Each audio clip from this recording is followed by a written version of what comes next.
एक बहुत ही प्राचीन कहानी है। लगभग 1500 साल पहले भारत में एक बौद्ध भिक्षु रहते थे। उनका नाम बोधि धर्म था। बौद्ध धर्म के इतिहास में गौतम बुद्ध के बाद यदि कोई सबसे प्रभावशाली एवं प्रसिद्ध बौद्ध भिक्षु हुआ है तो वह बोधि धर्म ही था। गौतम बुद्ध के बाद बोधि धर्म ने ही बौद्ध धर्म का सबसे अधिक प्रचार प्रसार किया। यह बोधि धर्म ही था जो बौद्ध धर्म को भारत से छीन ले गया, जो बाद में जैन बुद्धिज्म के नाम से प्रसिद्ध हुआ और फिर यह चीन से होते हुए जापान, कोरिया और दक्षिण पूर्व एशिया के कई देशों में फैल गया। उस समय चीन में जो सम्राट था उसका नाम बू था। सम्राट बू ने गौतम बुद्ध और उनके शांति के विचारों के बारे में बहुत कुछ सुना था और वे उनसे बहुत प्रभावित भी थे। कहा जाता है कि सम्राट बू वर्षों तक इस बात की प्रतीक्षा करते रहे कि भारत की ओर से महान हिमालय की दुर्गम घाटियों को पार करते हुए कोई बौद्ध भिक्षु चीन आए और उन्हें बौद्ध धर्म या उसके विचारों के बारे में बताए। जब बुद्धि धर्मा चीन पहुंचे तो वृद्ध सम्राट बू उनसे मिलने आए। उस समय सम्राट बू मानसिक अशांति की समस्या से गुजर रहे थे। उन्होंने बुद्ध धर्म से कहा, मैंने बहुत कोशिश की, हर तरह से प्रयास किया, लेकिन मेरे मन में शांति नहीं है। वह हर समय भटकता रहता है। क्या आप मेरा मन शांत कर सकते हैं? बुद्धि धर्म ने कहा, तुम्हारा अशांत मन कहां है? मुझे दो, मैं अभी उसे शांत कर देता हूं। सम्राट बू को कुछ समझ नहीं आया और वह चुपचाप खड़ा रहा। बुद्धि धर्म ने कहा, ठीक है, मैं तुम्हारे मन को शांत कर दूंगा, लेकिन इसके लिए तुम कल सुबह 4 बजे अकेले मेरे पास आना। और हां, याद रखना, अपने अशांत मन को अपने साथ लाना मत भूलना। सम्राट बू को यह उत्तर कुछ अजीब लगा। पूरी रात उसे नींद नहीं आई। वह सोचता रहा कि यह कैसा पागल साधु है। कहता है कि मन को अपने साथ लाओ। क्या मन कोई बाहरी चीज है जिसे मैं छोड़कर आऊंगा? उसने कई बार फैसला किया कि जाने का कोई मतलब नहीं है, वह आदमी पागल लगता है, लेकिन उसके पास कोई और रास्ता नहीं था। इसलिए उसने फैसला किया कि वह एक बार उस साधु के पास जरूर जाएगा। अगली सुबह 4 बजे सम्राट बू बुद्ध धर्म पहुंचते हैं। बोधि धर्म अपनी आंखें बंद करके ध्यान में बैठे थे। सम्राट के आगमन की खबर सुनकर बोधि धर्म ने अपनी आंखें खोल दी और सम्राट बू से कहता है, तो आप आए हैं, जल्दी से अपना अशांत मन मेरे पास ले आओ, मैं इसे शांत करके तुम्हें वापस देता हूं। सम्राट बू ने कहा, आप क्या बात कर रहे हैं? क्या मन में कुछ है जो मैं तुम्हें दे दूं? वह मेरे अंदर है, मेरे सिर की हड्डियों के अंदर है। बोधि धर्म ने कहा, तो इससे एक बात स्पष्ट है कि आपका मन आपके भीतर है। सम्राट ने कहा, हां, मेरा मन मेरे भीतर है। बोधि धर्म ने कहा, फिर तुम अपनी आंखें बंद करके बैठ जाओ और अपने भीतर उस अशांत मन को ढूंढो। जैसे ही तुम्हें अपना अशांत मन मिले तो मुझे बताओ, मैं उसे शांत कर दूंगा। बोधि धर्म का यह उत्तर सम्राट बू को भी अजीब लगा, लेकिन वह क्या कर सकते थे। उन्होंने अपनी आंखें बंद कर लीं और अपने मन में उठ रहे विचारों को देखने लगे। वह अपने अशांत मन को खोजने की कोशिश करते रहे। जितना अधिक वह अंदर जाता गया, उतना ही वह अपने मन को खोजने में असफल होता गया। कुछ घंटे बीत गए, सूरज निकल आया था। सम्राट बू ने अपनी आंखें खोलीं। बोधि धर्म ने पूछा, क्या आपको अपना बेचैन मन मिल गया है? सम्राट बू ने सिर हिलाया। बोधि धर्म ने कहा, ठीक है, कल सुबह फिर आओ और अपने मन को खोजने का पुनः प्रयास करो। सम्राट बू वहां से चले जाते हैं। अगली सुबह 4 बजे फिर सम्राट बू बोधि धर्म आते हैं। बोधि धर्म ने फिर सम्राट से आंखें बंद करके बैठने को कहा। सम्राट बू फिर से अपनी आंखें बंद कर लेता है और अपने भीतर अशांत मन को खोजने की कोशिश करता है। वह जितना अपने आप में डूबता चला जाता है, उतना ही वह अपने मन और विचारों से दूर होता जाता है। आज दोपहर का समय था जब सम्राट बू बैठे हुए थे। अब उन्होंने अपनी आंखें खोलीं। बोधि धर्म ने पूछा, क्या आपका मन अशांत है?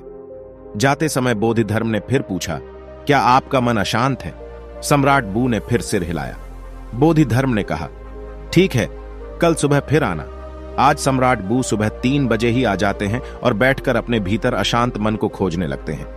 पूरा दिन बीत जाता है, पूरी रात बीत जाती है, लेकिन सम्राट बू आंखें बंद करके अपने अशांत मन को खोजते रहते हैं। बोधि धर्म भी सम्राट बू के बगल में बैठते हैं। जितना अधिक वह अपने अंदर जाता गया, उतना ही वह अपने मन को खोजने में असफल होता गया। उसे समझ आ गया कि अंदर मन जैसा कुछ भी नहीं है। यह सिर्फ विचारों का एक समूह है जिसे हम मन कहते हैं। यदि विचार हैं तो मन है, यदि विचार नहीं है तो मन नहीं है। जब भीतर मन जैसा कुछ है ही नहीं तो उससे कुछ नहीं किया जा सकता। जिसे हम मन कहते हैं, वह केवल वे विचार हैं जो हमारे भीतर अचेतन अवस्था में उठते रहते हैं। यदि हम अपनी चेतना में आ जाएं और सचेत होकर जीना शुरू कर दें, तो यहां विचार जैसा कुछ नहीं रह जाता है। और जब कोई विचार नहीं है तो मन भी नहीं है। अब उसे समझ में आया कि बोधि धर्म उससे बार बार क्यों कह रहा था कि अपना मन मुझे दे दो, क्योंकि वह जानता था कि मन जैसी कोई चीज नहीं है। सम्राट बू ने आंखें खोली। बोधि धर्म ने पूछा, क्या आपका मन अशांत है? सम्राट ने कहा, मुझे अशांत मन नहीं मिला, लेकिन मुझे वह शांति मिल गई जिसकी मुझे तलाश थी। जब तक मैंने मन को नहीं खोजा था, तब तक मैं बहुत परेशान रहता था, लेकिन जब मैंने खोजा तो पाया कि मन नाम की कोई चीज ही नहीं है। बोधि धर्म ने कहा, जब भी आपको अशांति महसूस हो तो आंखें बंद करके बैठ जाएं और अपने अंदर देखें कि यह अशांति कहां है। और आपको अपने अंदर कोई अशांति नहीं मिलेगी, लेकिन हां, जब आप खोजेंगे तो आपको अपने अंदर एक ऐसा व्यक्ति जरूर मिल जाएगा जो बेहद शांत और स्थिर है। जैसा कि सम्राट बू ने महसूस किया, मन हमारे विचारों के अलावा और कुछ नहीं है। हम अपने विचारों को नियंत्रित करके अपने मन को नियंत्रित कर सकते हैं। यदि हम आपके जीवन में देखते हैं तो हमारे आसपास लाखों लोग हैं जो मानसिक अशांति से परेशान हैं। वे सभी इस मानसिक बीमारी से बाहर आना चाहते हैं, लेकिन उन्हें नहीं पता कि इससे बाहर कैसे निकला जाए। और अगर कुछ लोग इससे बाहर निकलने की कोशिश भी करते हैं तो कुछ शुरुआती असफलताओं के बाद हार मान लेते हैं, और फिर यह मानसिक अशांति मृत्यु तक उनके साथ रहती है। कभी कभी कुछ मानसिक विचार शारीरिक दर्द से भी ज्यादा दर्दनाक होते हैं और इंसान की जिंदगी को बेहद मुश्किल बना देते हैं। लोग इस मानसिक अशांति से गुजरते हैं क्योंकि वे कभी भी अपने अशांत मन को खोजने की कोशिश नहीं करते हैं। वे कभी भी अपने भीतर झांकने की कोशिश नहीं करते हैं कि इस मानसिक अशांति का असली कारण क्या है। जैसा कि हमने उपरोक्त कहानी में देखा कि हमारे अंदर मन नाम की कोई चीज नहीं है। दरअसल मन हमारे अंदर उठने वाले विचारों का एक समूह है। क्योंकि हम अनजाने में किसी भी चीज के बारे में सोच रहे हैं, कभी अतीत के बारे में सोच रहे हैं तो कभी भविष्य के बारे में। इन विचारों की भीड़ में हम यह भूल गए हैं कि जीवन न तो अतीत में है और न ही भविष्य में। जीवन तो आज में है, इसी क्षण में है जिसे हमने जीना छोड़ दिया है। यदि हम अपनी चेतन अवस्था में रहना सीख लें, जागरूक हो जाएं और अपने अंदर चल रहे विचारों पर नजर रखना शुरू कर दें, तो धीरे धीरे हमारे अंदर उठने वाले विचार कम होने लगेंगे। क्योंकि तब विचारों को उठने का समय नहीं मिलता है, क्योंकि हमारा मन अधिकतर तभी सोचता है जब वह अचेतन अवस्था में होता है।